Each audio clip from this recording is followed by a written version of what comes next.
भारत आणि पाकिस्तानचं युद्ध पेटलं। भारत काय करू शकतो हे दाखवून दिल्यावर पुढच्या काही दिवसात युद्ध शमलं सुद्धा। या युद्धाच्या काळात जगातल्या विविध देशांनी वेगवेगळ्या भूमिका घेतल्या। युद्ध काळात काही देशांचे बुरखे हे टराटरा फाटले। या युद्धादरम्यान भारत पाकिस्तान बरोबरच आणखी एका देशाबद्दल जास्त चर्चा झाली। आजचा आपला एक्सप्लेनर त्याच देशाबद्दल आहे। आजच्या एक्सप्लेनरला सुरुवात करूया काही फोटोजनी। आता तुम्हाला जे स्क्रीनवर फोटो दिसतायत ते आमिर खानचे फोटो आहेत। हे फोटो काढण्यात आलेत ऑगस्ट 2020 मध्ये। आमिर खानने तुर्कीची फर्स्ट लेडी इमिनी अर्दोगान यांची भेट घेतली होती। इमिनी अर्दोगान या तुर्कीचे अध्यक्ष रेसेप अर्दोगान यांच्या पत्नी। आमिर 2020 मध्ये त्याचा सिनेमा लाल सिंग चड्ढा चित्रपटाचं शूटिंग तुर्कीमध्ये करत होता आणि त्यावेळी आमिरनं अर्दोगान यांची भेट घेतली। या भेटीनंतर आमिर खानवर बऱ्याच भारतीयांनी टीका केली। त्यावेळी आमिर खान सोशल मीडियावर ट्रोलही झाला। त्याचं कारण म्हणजे त्यावेळी भारतानं काश्मीरमधनं अनुच्छेद 370 हटवलं होतं आणि त्याचा तीव्र निषेध तुर्कीनं केला। भारताविरोधात एवढी तीव्र भूमिका घेणाऱ्या तुर्कीच्या अध्यक्षांच्या पत्नीला भेटण्याची गरजच काय असा सवाल विचारत त्यावेळी आमिर खानवर टीका करण्यात आली। या गोष्टीला आता झाली 5 वर्ष। तुर्की अजूनही काही सुधारलेला नाही। भारत पाकिस्तानच्या या युद्धात सगळे देश जेव्हा सोयीस्कर भूमिका घेत होते त्यावेळी भारताच्या बाजूने ठामपणे उभा राहिला तो म्हणजे इस्रायल, आणि पाकिस्तानला साथ दिली या तुर्कीनं। पश्चिम आशियामधला हा तुर्की आहे देश। या देशाला पाकिस्तानचा प्रचंड पुळका आहे बरं का। म्हणजे याच तुर्कीला संकट काळात भारतानं वेळोवेळी मदत केली, तरीही तुर्की भारताशी कृतज्ञपणेच का वागला? ऑपरेशन सिंदूर नंतर भारत पाकिस्तानचं जे काही युद्ध झालं त्यामध्ये तुर्कीनं पाकिस्तानची साथ दिली। तुर्की जाहीरपणे पाकिस्तानच्या बाजूने नुसता उभा राहिला नाही तर पाकिस्तानला युद्धात मदतही केली। तुर्कीनं पाकिस्तानला या युद्धात कशी मदत केली ते सगळ्यात आधी जाणून घ्या। तुर्कीनं पाकिस्तानला 6 मोठी विमानं भरून दारुगोळा पाठवल्याची माहिती आहे। C-130 या 6 कार्गो विमानांमधनं दारुगोळा भरून तुर्कीची विमानं पाकिस्तानला पोहोचली। तुर्कीनं या युद्धासाठी पाकिस्तानला मोठ्या प्रमाणात आधुनिक शस्त्रास्त्र पुरवली। तुर्कीचं एक युद्धसज्ज जहाज कराची बंदरामध्ये दाखल झालं। तुर्कीनं 300 ते 400 ड्रोन्स पाकिस्तानला पाठवले। मात्र आमची विमानं ही फक्त इंधन भरण्यासाठी पाकिस्तानात थांबली असा कांगावा याच तुर्कीनं केला। आता पाकिस्ताननं युद्धादरम्यान भारतामध्ये जे हल्ले केले त्या हल्ल्यांदरम्यान या तुर्की ड्रोनचे अवशेष सापडले होते। पाकिस्ताननं युद्धात तुर्कीचे ड्रोन्स वापरल्याचं कर्नल सोफिया कुरेशी यांनी देखील स्पष्ट केलं। भारतीय सशस्त्र बलों ने काइनेटिक व नॉन काइनेटिक साधनों का उपयोग करके इनमें से कई ड्रोन्स को मार गिराया। इतने बड़े पैमाने पर हवाई घुसपैठों का संभावित उद्देश्य वायु रक्षा प्रणालियों का परीक्षण करना और खुफिया जानकारी इकट्ठा करना था। ड्रोन के मलबे की फोरेंसिक जांच की जा रही है। प्रारंभिक रिपोर्ट्स से पता चलता है कि वे तुर्की के असीस गार्ड सॉन्गर ड्रोन्स हैं। तर एकूणच तुर्कीला पाकिस्तानचा प्रचंड पुळका आहे। भारत पाकिस्तान दरम्यान शस्त्रसंधी झाल्यानंतर तुर्कीचे अध्यक्ष एर्दोगान म्हणाले होते की पाकिस्तानचे लोक हे आमच्या भावांसारखे आहेत आणि मी त्यांच्यासाठी अल्लाहकडे दुआ मागतो। आपण जर बघितलं तर तुर्की पहिल्यापासूनच पाकिस्तानची तळी उचलतोय। विशेषतः काश्मीरच्या मुद्द्यावर तुर्कीची पाकिस्तानला अगदी भक्कम साथ आहे।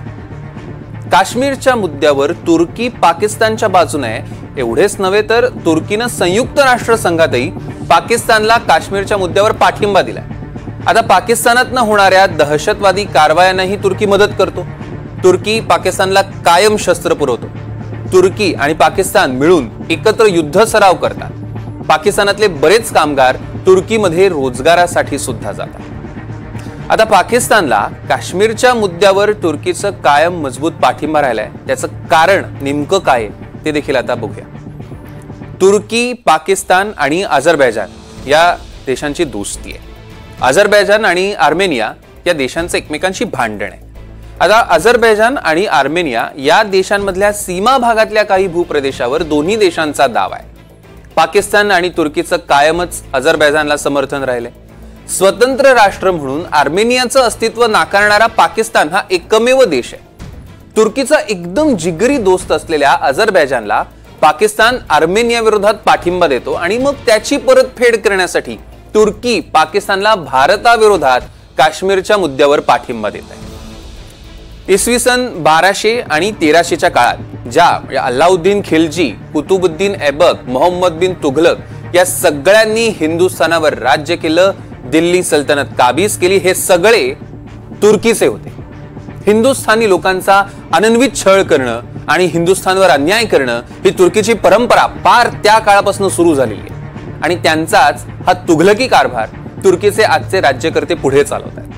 आता कळीचा मुद्दा हा आहे की तुर्कीला पाकिस्तानचा एवढा पुळका आणि भारताबद्दल द्वेष काय? याची सुरुवात झाली थेट शीतयुद्धापासून.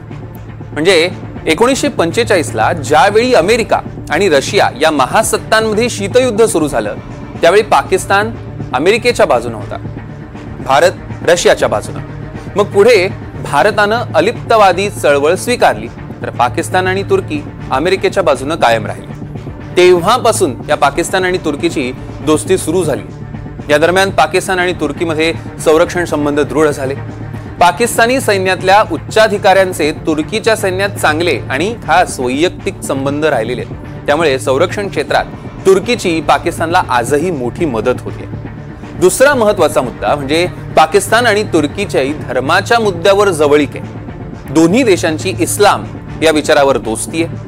तुर्कीचे अध्यक्ष एर्दोगान हे कट्टर इस्लामवादी आहेत आणि या इस्लामवादाच्या आधारावरच एर्दोगान तुर्की आणि पाकिस्तानचे संबंध हे अधिक मजबूत करतात. आता पश्चिम आशियामधल्या या दोन शक्ती दोन देशांच्या बाजूने, तुर्की पाकिस्तानच्या बाजूने, इस्रायल भारताच्या बाजूने. तुर्की पाकिस्तानशी जी जवळीक दाखवतं त्याची 3 मोठी धोरणात्मक कारण आहेत. ती काय आहेत? पहिलं कारण, तुर्कीची शस्त्र विकत घेणारं मोठं मार्केट हे पाकिस्तान आहे, त्याचा तुर्कीच्या अर्थकारणाला मोठा फायदा होतो. दुसरं कारण, तुर्कीला जगामध्ये इस्लामिक राष्ट्रांचा तारणहार अशी एक स्वतःची प्रतिमा तयार करायची. आणि तिसरं कारण, तुर्कीचे अध्यक्ष एर्दोगान यांना इस्लामिक राष्ट्रांचं नेतृत्व करण्याची जाम इच्छा आहे आणि त्या दिशेनं त्यांची ही सगळी मोर्चे बांधणी सुरू आहे.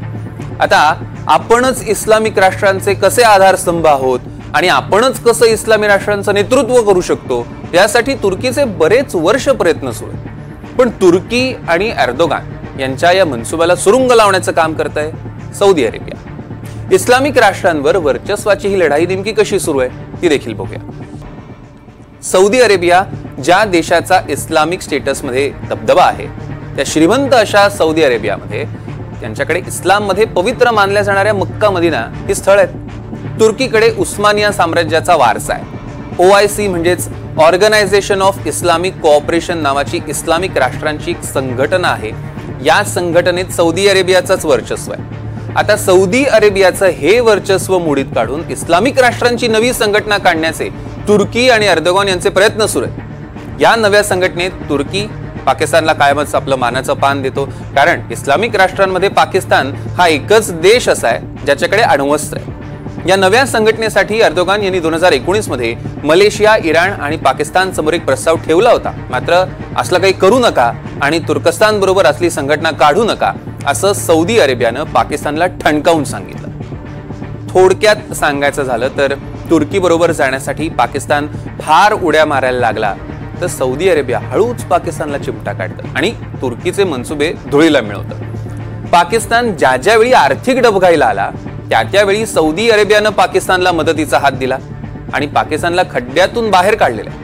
सौदीचे पाकिस्तानवर एवढे उपकार आहेत की पाकिस्तान सौदीचं न ऐकता तुर्कीच्या बाजूने जाऊच शकत नाही. त्याचवेळी भारत आणि सौदी अरेबियाचे संबंध चांगले राहिलेले आहेत. म्हणजे तसं भारतानं प्रत्येक राष्ट्राबरोबर संबंध कायम चांगले ठेवण्याचाच प्रयत्न केलेला आहे. तुर्कीमध्ये जर बघायचं झालं तर 2022 साली ज्यावेळी अन्नधान्याची प्रचंड टंचाई निर्माण झाली होती त्यावेळी भारतानं तुर्कीच्या मदतीसाठी 56,877 मेट्रिक टन इतका गहू पाठवला. मात्र त्या गव्हामध्ये रुबेला व्हायरस असल्याचं सांगत तुर्कीनं तेव्हा तो गहू नाकारला. 2023 मध्ये तुर्कीमध्ये भूकंप झाला त्यावेळी सुद्धा भारतानं अन्नधान्यासह वैद्यकीय मदत तसंच NDRFचं पथक इकडे मदतीसाठी तुर्कीला पाठवलं. मात्र हाच तुर्की एवढा बेभरवशी आणि कृतघ्न निघाला की ज्या दिवशी पहलगाम हल्ला झाला त्या दिवशी अख्खं जग पाकिस्तानचा निषेध करत होतं. त्या दिवशी तुर्कीच्या अध्यक्षांनी काश्मीरच्या मुद्द्यावर पाकिस्तानला पाठिंबा दिला आणि म्हणूनच आता संपूर्ण देशभरात तुर्कीच्या उत्पादनांवर बहिष्कार टाकला जातोय. त्याची सुरुवात झाली आहे पुण्यापासून. म्हणजे तुर्कीमधून आलेली सफरचंद विकायला पुणे बाजार समितीतल्या लोकांनी आता थेट नकार दिलेला आहे.